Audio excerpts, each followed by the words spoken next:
하나님의 말씀은 요한복음 15장 26절입니다. 요한복음 15장 26절입니다.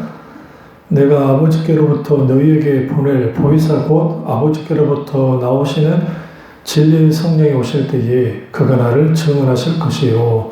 아멘.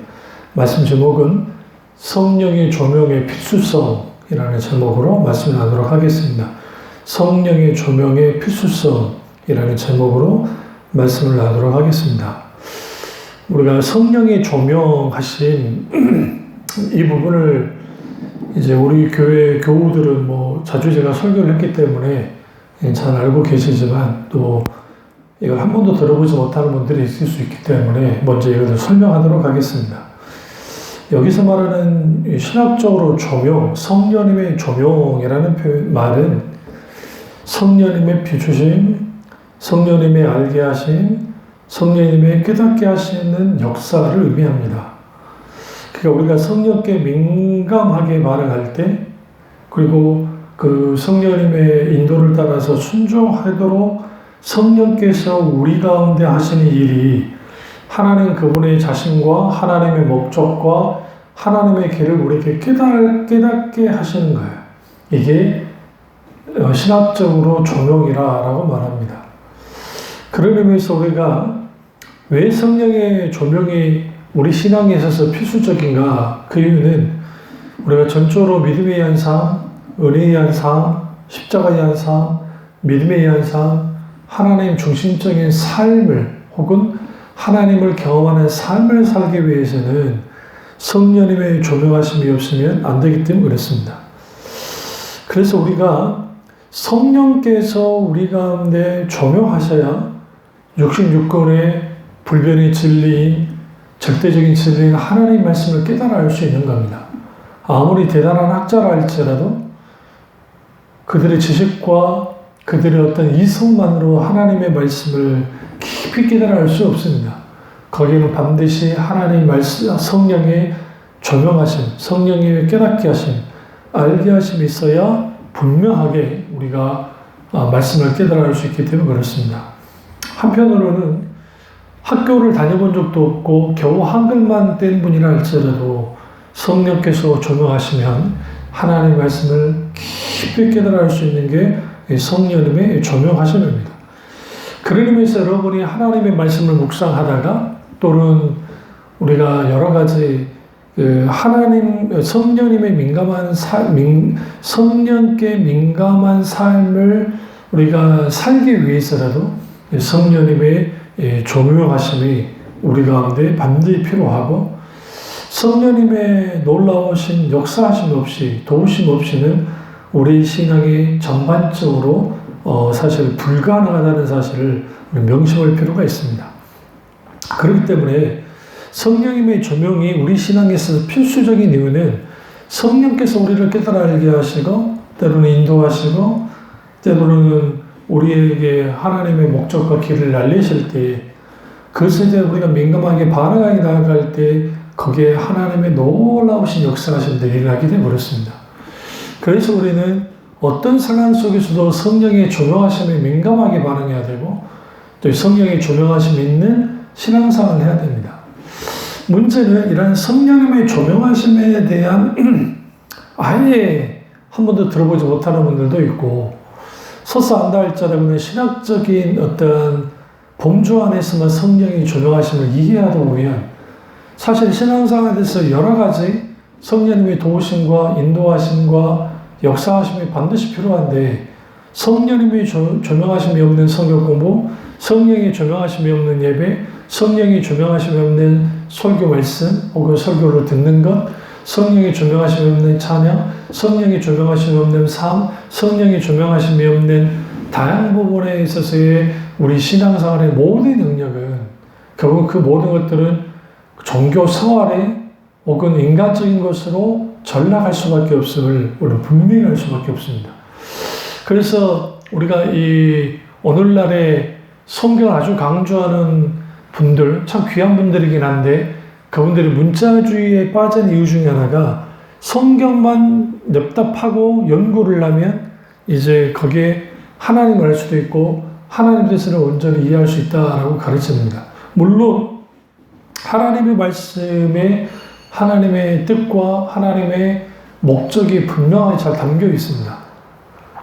그럼에도 불구하고 거기에 성령의 조명하심이 없으면 우리는 그 하나님이 우리에게 알도록 하신 분명히 성경 66권에 담겨져 있는 그 진리의 보화들을 알지도 못하고 깨닫지도 못해요. 왜?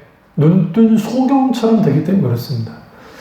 그래서 칼빈 선생님이 우리가 성경이 분명히 하나님의 영감으로 된 말씀이고 어떤 오류가 없는 그런 말씀이긴 하지만 그러나 그것을 우리가 하나님이 그걸 우리에게 딱 던져놓고 이제 이거 잘 연구하고 잘 파서 신앙생활을 해. 그게 아니라 보혜사 성령을 보내셔서 그리고 그 성경의 저자이신 성령께서 우리 가운데 조명하실 때 비로소 그 하나님의 말씀이 진리의 말씀으로 살아있는 말씀으로 능력 있는 말씀으로 우리에게 주어진다라고 했습니다.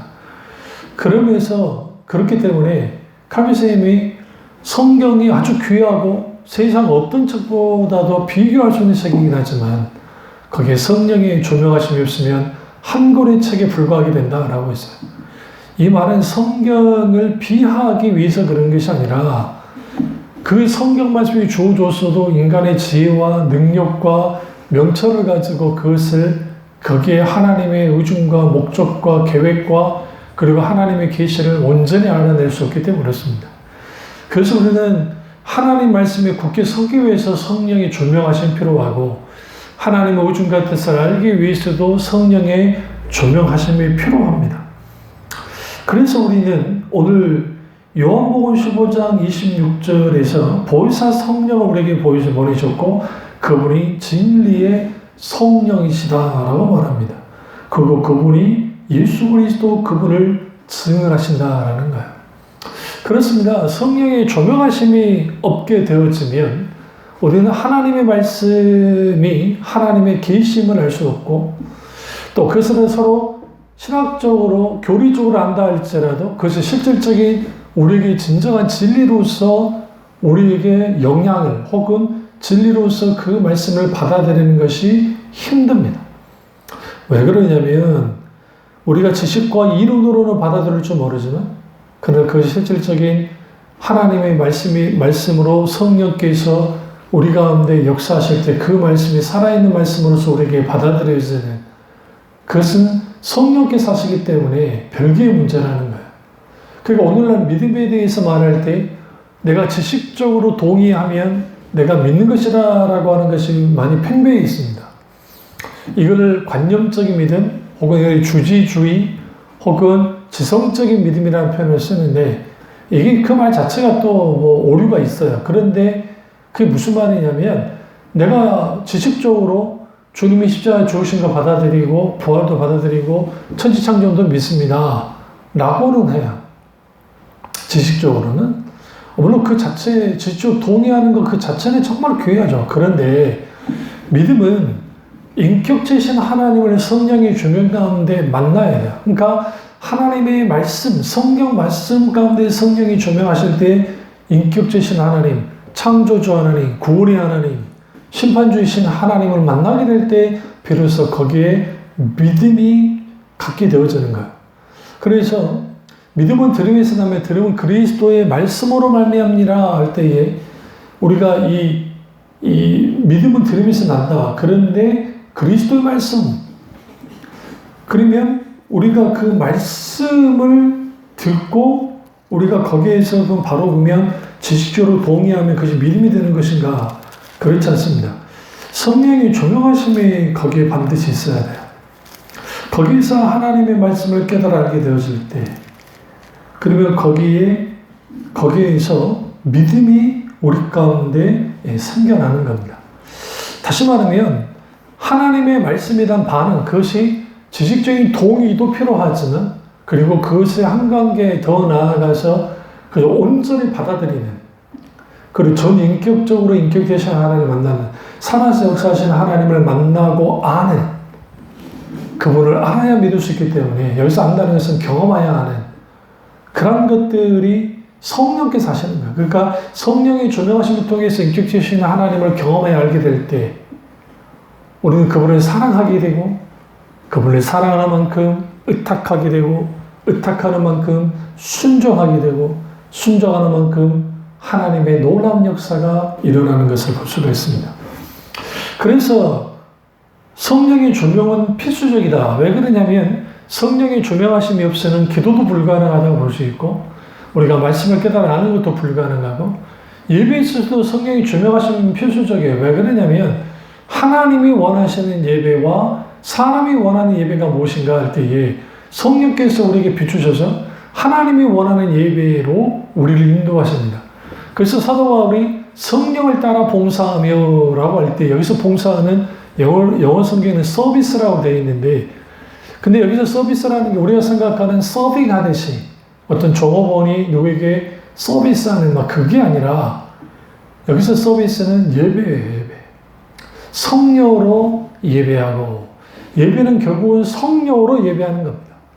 그래서 예수님께서 수가성 여인을 만나고 성령과 진리로 예배하는 자들을 하나님이 찾으신다라는 말처럼 우리의 예배는 성령과 진리, 성령과 말씀으로, 여기 영은 성령이죠. 성령과 진리인 말씀으로 우리가 예배를 드릴 때 그 예배를 하나님이 받으신다라는 거예요.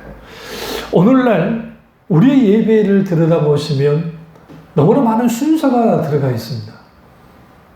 여기서 순서는 불필요한 순서가 많이 들어가 있습니다.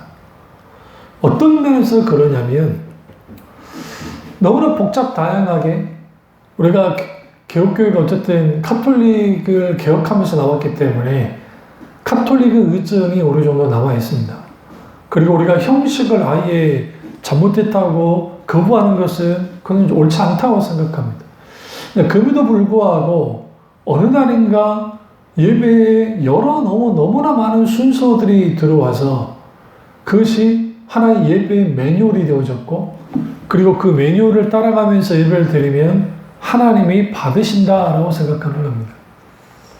그러다 보니 너무나 많은 순서가 들어와 있고 또 교세가 어느 정도 되어지면 1부 예배, 2부 예배, 3부 예배, 4부 예배, 5부 예배, 6부 예배 그렇게 이어져 나오니까 당연히 예배는 그 시간 안에 맞춰야 되는 그런 일이 벌어지는 겁니다.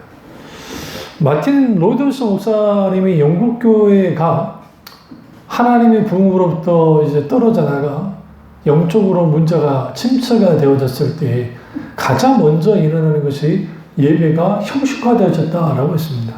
그리고 대표적인 게 그때 등장한 게 주보가 등장을 했고 그리고 그 주보의 등장과 함께 예배 순서를 따라가게 되어지고 그리고 그 예배 순서를 따라가면서 나타난 게 그 예배를 그럴싸하게 이제 해야 되니까 그래서 성갑의 수가 늘어나기 시작했다라는 거예요. 그리고 삼류 배우들이나 그 사람들을 초청해서 간증을 시키며 사람들의 신앙을 고치시키는 일들을 비일비재하게 하기 시작했고 그리고 그뿐 아니라 이제는 설교 시간이 줄어들기 시작하는 그런 일이 벌어졌다라고 했습니다.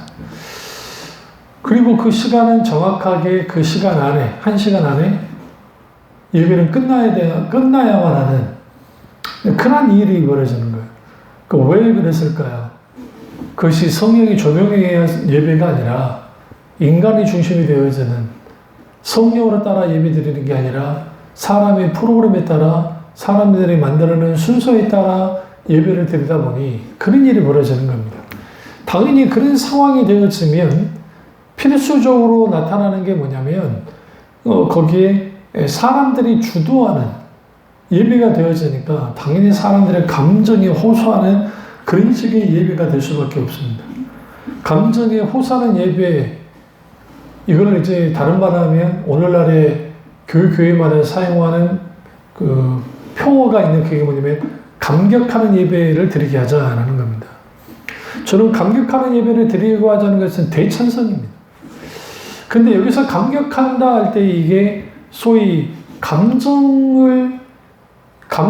사람들의 감정을 끌어올려서 감격하는 예배는 저는 그것에 대해서는 반대합니다. 왜 그러냐면 그렇게 되어지면 감정 함몰이 되어지고 온통 마땅히 예배의 방향은 하나님을 향해서 하나님 그분에게 영광을 드리는 것인데 사람들이 자기들의 종교심을 채우고 감정을 채우는 식으로 예배를 드리면 하나님을 예배하는 것이 아니라 사람을 예배하는 것이 되기 때문에 그렇습니다.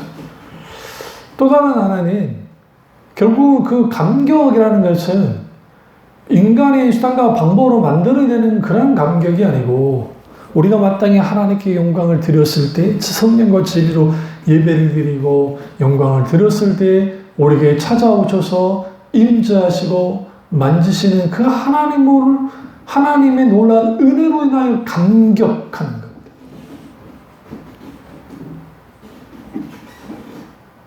그러니까 우리가 이 감격이 있는 거예요. 하박국 선지자가 이 하박국 2장에서 주여 내가 주의 소문 듣고 놀랍고 감격한다라고 표현하잖아요. 그러니까 주님의 소문만 들어도 내가 놀랍고 감격합니다. 우리가 하나님 그분으로 인한 감격, 그것은 사람들에게 감정을 끌어올릴 수 있는 설교, 수많은 예화를 통해서 신앙을 고취시키는 것들, 또 다른 하나는 찬양도 사람들의 감정을 좀 일으켜줄 수 있는 그러한 찬양, 그리고 또 그 외에 있게 되어지는 여러 가지 조명부터 시작해서 음향 시스템, 그리고 어마어마한 성가리를 세워서 그게 하나님의 영광을 위한다고 하지만 그러나 그걸 통해서 강력하게 노래를 하면 그 어마어마한 사람들의 그 합창에 사람들이 막 전율을 느낄 수밖에 없습니다. 근데 그게 하나님을 향하지 않고 사람을 향하게 될 때 여기에 심각한 문제가 발생되어지는 거예요. 그러니까 온통 사람을 향하는 예배가 되어져 버리니 마땅히 영광 받으셔야 될 분은 하나님은 뒷전에 밀려나고 마치 예식장에서 예식을 할 때에 앞에 예식이 빨리 끝나야 뒤 예식이 되어지는 것처럼 시간에 쫓기는 예배를 드리다 보니 거기에 어떤 하나님이 그 예배를 주도하실 때는 그 예배의 설교가 좀 더 길어질 수도 있고 또 성령께서 놀랍게 역사하시면 거기에 기도 가운데 역사하시는 것들이 있을 수 있는데 그런 것들이 뒷전으로 밀려나르고 마치 어떤 제품을 찍어내듯이 예배라는 제품을 찍어내는 예배, 그런 예배가 될 수 있고 또 하나는 성령이 조명하심이 없으면 형식과 의식만 치닫는 예배가 될 수 있습니다. 다시 말씀드리면 지난주 드렸던 예배, 이번 주 드렸던 예배, 다음 주 드릴 예배가 예배 드리는 회중들이, 교인들이 똑같은 자세를 가지고 나오는 거예요. 그러니까 하나님에 대한 기대감을 가지고 또 다른 차원은 하나님 오늘 내가 어떤 예배를 드리기 원하십니까? 오늘 제가 하나님을 어떻게 높이길 원하세요? 그리고 주님 내가 주님을 향한 신앙 고백을 하기를 원하는데 주님 내가 너무너무 사랑합니다 라고 하는 주님을 향한 진정한 사랑의 고백이 담겨있는 혹은 신앙 고백이 담겨있는 그러한 예배가 되어야 되는데 사도신경을 할 때에 앵무새가 되뇌이듯이 그 사도신경을 그것을 계속 외운다고 해. 그게 신앙 고백이 되는 게 아니라는 거예요. 그러니까 거기에 예배 순서는 참 귀한 겁니다. 그리고 귀한 건데 순서만 따라간다고 해서 그것이 예배가 되는 것은 아니라는 거예요. 그리고 소위 감정 과잉이 되었으면 과거 분강사들이 만들어냈던 은혜 톤이라는 게 있습니다. 그래서 그 은혜 톤이라는 것을 가지고 목소리를 긁으면서 막 하나님 아버지 하면서 찬양도 막 주 하나님 지으신 모든 세계 하면서 막 허스키한 목소리로 막 하면서 주님의 높고 위대하시는 그러면 사람들이 그것을 보면서 열광하는 거예요. 아니면 그것이 아니면 아주 빠른 비트의 찬양을 막 이제 하는 것이죠. 과거 60년도, 70년도, 80년도, 90년도까지 있었던 그 분강사들이 했던 것들, 오늘날에도 그런 일이 있지만, 원래 곡은 그런 곡들이 아닌데, 모든 것은 그냥 4분의 4박자 그 비트로, 고고 비트로 해버리는 거예요. 그러니까 그렇게 해서 사람들 박수를 치면서 하는 것이죠. 하나님께 마땅히 올려질 그 찬양이 준비 찬송으로 전락하고, 우리 찬양 자체가 예배이고 하나님께 영광을 드리는 것인데, 그러니까 거기에 막 박수를 치면서 사람들에게 이렇게 이제 한 교수로 집중하도록 만드는, 그런데 집중한다는 거예요. 정작 영광 받으셔야 할 주님은 뒷전으로 밀려나는.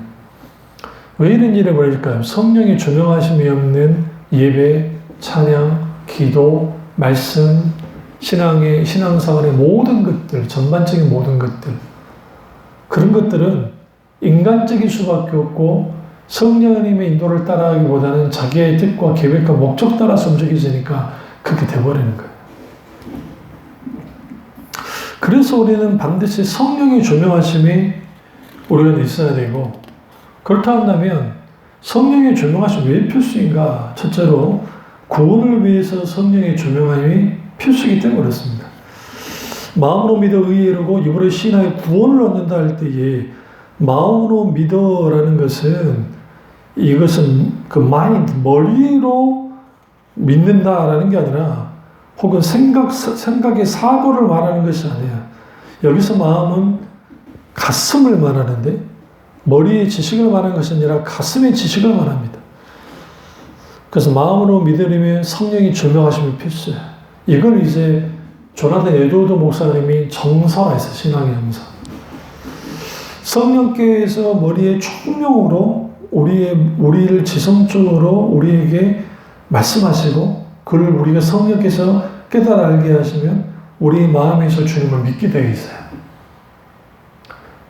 그러니까 이러한 성령이 놀라우신 역사하심이, 성령이 조명하심이 있어야 가능하고, 우리가 구원을 위해서 중생의 체험을 할 때에 이런 성령의 조명하심이 있어야 가능합니다. 예수 그리스도의 십자가의 죽음이 나의 죽음, 나를 위한 십자가의 죽음이 되는 것도 성령의 조명하심 속에서 우리가 성령의 놀라운 중생의 역사를 경험할 때 가능하게 되어집니다.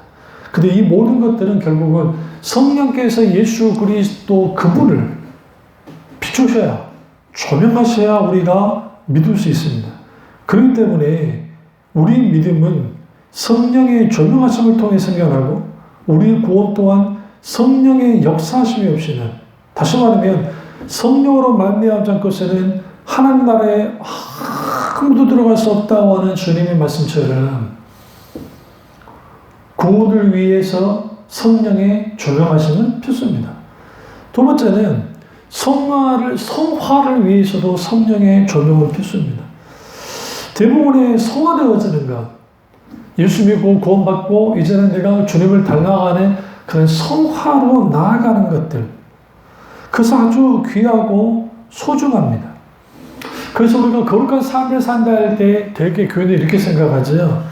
술을 끊고 담배를 끊고 막 그런 것들을 끊는 거, 그것이 이제 적어도 내가 예수를 잘 믿는 것이다 라고 생각합니다. 아주 귀하고 소중하다고 생각합니다. 그런데 이런 것들은 결국 우리가 신앙의 과정 속에서 이제 맺게 되는 열매예요. 근데 성경에서 말하는 성화되어진다는 것은 단순히 겉으로 보이는 술, 담배 끊는 것만을 말하는 게 아니라, 그게 아니라 한 걸음 더 나가게 되는데, 그게 뭐냐면 자기 사랑과 세상 사랑을 끊어내는 겁니다. 이 아담의 본성을 갖고 있는 모든 인간은 예수 그리스도를 믿고 구원받으면 우리의 원죄가 사함을 받습니다. 그러나 우리는 여전히 원죄가 사회적인 있지만 자범죄의 잔재가, 아직 죄의 잔재가 남아있기 때문에 우리는 죄를 짓습니다. 그러니까 그렇기 때문에 우리는 주님께 늘 회개하고 주님 앞에 이제 늘 은혜로 구하여 나오게 되는데, 여기서 어떤 문제가 생기냐면, 내가 죄의 본성, 그러니까 구원을 받았는데, 그리고 표면적으로 내가 이제 술도 끊고 담배도 끊고 죄에 빠지지 않고 신앙생활을 잘하는데, 근데 이상하게 세상 사람과 다를 바 없는 모습을 보이는 경우가 많다라는 거예요. 왜 그러냐면 의식과 형식을 곧 신앙이라고 생각하는 잘못된 신앙 형태를 가져서 그렇기도 하고, 혹은 과거 참 주님을 믿었을 때는 아주 뜨겁게 믿었고 첫사랑의 은혜가 있었지만 그것을 상실하다 보니까 거기서 있게 되어지는 그 말 그대로의 그 신앙이 뒤로 물러남 영적인 침체. 문제는 이러한 것들이 하루아침에 생겨나는 것이 아니고 예수 그리스도를 믿고 난 다음에 트랜스포메이션, 이제는 세상에서 하나님께로 전환함이 있어야 되는데 그게 성화의 과정 속에서 일어나는 거거든요. 그 과정 없이 이제 내가 구원받았고 그리고 이제는 등록한 교인으로서 신앙생활 하면서 교회 생활이고 신앙생활이라 생각하면 신앙생활을 하다 보니까 교회 안에서는 교인인데 교회 밖에서는 굳이 교인일 필요가 없는 아주 경계선에 있는 그러한 신앙에 빠져 있는 사람들이 굉장히 많습니다. 왜 이런 일이 벌어지느냐? 성령의 조명하심이 있어야 성화가 가능합니다. 성령께서 우리에게 어떻게 조명하실까요? 내가 주님 안에 앞에서 분명히 내가 내 죄의 사함을 받은 내가 의인이긴 하지만 여전히 의인이면서 죄인이면서 의인이기도 한 나를 보게 될 때 성령께서 우리 속에 있는 숨겨진 죄를 드러내실 때 우리는 주님의 은혜만을 구하여 나아가는 거예요. 신앙의 성패는 내가 죄를 짓지 않고 당당하게 살아가는 게 그게 성패가 갈려지는 게 아니라 우리의 힘으로 죄와 싸워 이길 수 없기 때문에 우리는 어떤 상황 속에서도 하나님의 은혜만을 구하여 나아가면서 신앙생활을 하는 겁니다. 그것은 결국은 내가 죄와 싸워 이길 때도 그렇고 때로는 죄와 싸우다가 넘어질 때에도 여전히 우리는 하나님의 은혜만을 구하여 나가는 거예요. 그래서 성경은 의인은 절대로 넘어지지 않는다라고 가르치지 않고 있고 의인도 넘어질 때가 있다. 다윗도 넘어진 적이 있고 모세도 넘어진 적이 있고 엘리야도 넘어진 적이 있습니다. 많은 하나님의 사람들이 넘어졌습니다. 그러나 넘어졌지만 다시 일어나는 사람들이 의인입니다. 어떻게 다시 일어납니까? 하나님의 은혜로 말미암아 다시 일어나게 되어지는 거예요. 그렇다고 한다면 우리는 하나님의 은혜로 말미암아 다시 일어서게 될 때, 그리고 또 일어서게 될 때, 그러면서 내가 반복적으로 죄를 지으면서 계속 회개하고 또 반복적으로 죄 짓고 회개하고 그런 회개가 아닌 거예요. 끊어내야죠. 어떻게 성령이 우리에게 조명하시면 우리는 하나님께 항복하여 하나님 은혜만을 구하여 나음을 통해서 세상 사랑과 자기 사랑을 먼저 걷어내야 되는 거예요. 자기 사랑에 대하여 사도 바울은 옛사람이라는 표현을 써요. 혹은 옛자아라고 말하기도 합니다. 결국은 옛사람의 이것들을 끊어내야 되는데 끊어낼 수 있는 것은 예수 그리스도의 십자가의 은혜 외에는 불가능합니다. 그러니까 그 소위 영성운동 한다고 하는 분들이 뭐 이제 관상기도 하면서 뭐 자기를 비워내고 거기에 이제 뭐 하나님으로 채우고 참 말은 좋긴 한데 그런 방식들 비슷한 게 힌두이즘, 불교의 뭐 참선, 세상에 어떤 그런 것들은 다 똑같아요. 그게 아니에요. 사실은 우리가 주님 앞에 내가 깊이 나아갔을 때에 내 자아가 예수 그리스도의 십자가와 함께 못 박혔다는 사실을 갈라디아서 2장 20절에 분명히 말하잖아요. 그런데 우리는 불쑥 우리의 죄된 본성이 살아난다는 거죠. 그래서 사도 바울이 어떻게 말합니까? 나는 날마다 죽노라. 내 몸을 쳐서 복종시킨다고 그러잖아요.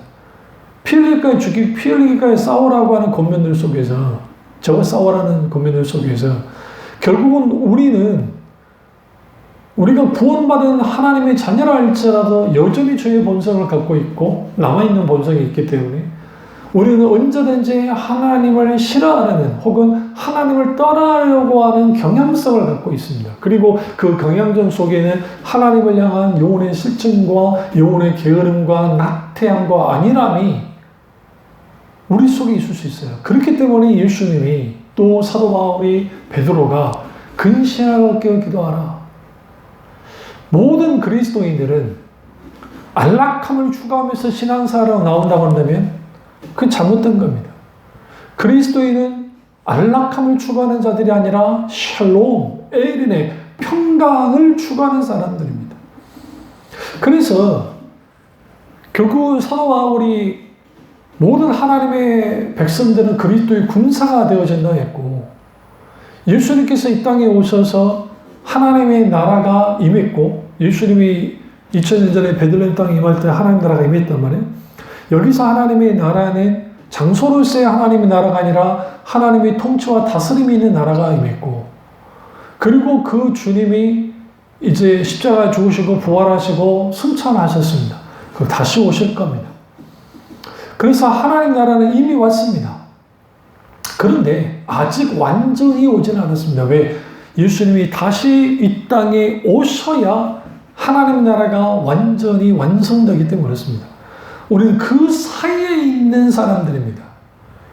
다시 말해도 우리의 영적 전쟁은 끝나지 않았습니다. 분명히 예수님께서 사탄 권세를 멸하셨습니다. 그러나 사탄 권세가 멸해졌지만 이 폐장병들이 패배를 인정하지 않고 계속 저항하고 있습니다. 마치 히틀러가 세계 2차 대전을 일으키고 연합군이 노르만디를 상륙작전에 성공하고 난 다음에 1943년인가요? 아마 44년인가요? 어쨌든 그 사이에 됐을 텐데, 그럼에도 불구하고 그때 이미 모든 사람들이 그 말을 했습니다. 이 전쟁에 독일이 졌다라고 한 거예요. 그래서 그 날을 D-Day라는 표현을 썼죠. 근데 독일의 수뇌부도 그렇고, 그리고 그들 다 알고 있었어요. 이제 이 전쟁을 해봤자 우리는 가능성이 없다. 그럼에도 불구하고 저항했습니다. 악한 자들 모습이 그렇습니다. 사탄은 끝까지 저항하고 있는 거예요. 거기에 살고 있는 우리입니다. 그래서 베드로 사도가 이렇게 말하면 근신하여 깨어 기도하라. 우는 사자가 같이 상쾌자를 누가 찾는다? 마귀가 찾아다닌다 라고 하잖아요. 우리가 영적으로 성령의 조명 가운데 이 성가의 삶을 살아가지 않으면 우리는 우리의 세계관과 가치관이 바뀌어지지 않고 우리의 성품이 바뀌어지지 않고 우리 기질이 바뀌어지지 않아요. 그뿐 아니라 세상 사람과 자기 사랑이 끊어져 있지 못하기 때문에 세상 사람과 다를 바 없는 사람들이에요. 그래서 교회 안에서는 교회일 줄 모르지만 교회 밖에서는 전혀 상관없는 존재. 이걸 이원론적인 신앙이라고 하는데 이러한 일들이 비일비재하게 일어나는 거죠. 그래서 우리가 성령의 조명하심이 있게 되어질 때에 우리는 각성되어지고 깨닫게 되어지고 알게 되어지고 우리가 그 주님을 아는 만큼 사랑하게 되어지고 사랑하는 만큼 주님을 향해 내가 모든 것을 항복하고 맡기고 의탁하게 되어지고 그분에 대한 의탁함이 하나님에 대한 절대적인 신뢰와 확신에 서게 하기 때문에 기꺼이 주님을 위해 주님의 명령에 따라 순종하는 그런 일들을 통해서 하나님의 살아계심의 역사가 분명히 드러나는 겁니다. 우리는 이 사실을 깨닫고 내가 성령님의 조명하심 속에서 신앙생활하고 있는가, 그래서 우리는 분명하게 들여다볼 필요가 있습니다. 성령님은 우리에게 조명하심을 통해서 예배가 예배되게, 찬양이 찬양되게, 기도가 기도되게, 말씀이 말씀되어지게, 우리의 신앙생활이 신앙되어지게 한다는 사실을 알고 성령의 조명하심을 구하시고 성령의 조명하심 속에 신앙생활하는 저와 여러분 되시기를 주님의 이름으로 축원합니다. 기도하겠습니다. 사랑의 역사주 은혜의 주 우리와 함께 하시고 성령께서 깊이 조명하셔서 그 성령의 조명하심 속에서 놀라운 구원의 역사를 성령의 조명하심 속에서 소화로 나아가는 성령의 조명하심 속에서 우리 신앙생활이 주님이 인정하는 신앙생활 될 수 있도록 은혜 베풀어 주시옵소서. 주님 안에 혼론과 얻기 원하고 예수님의 이름으로 기도드립니다. 아멘.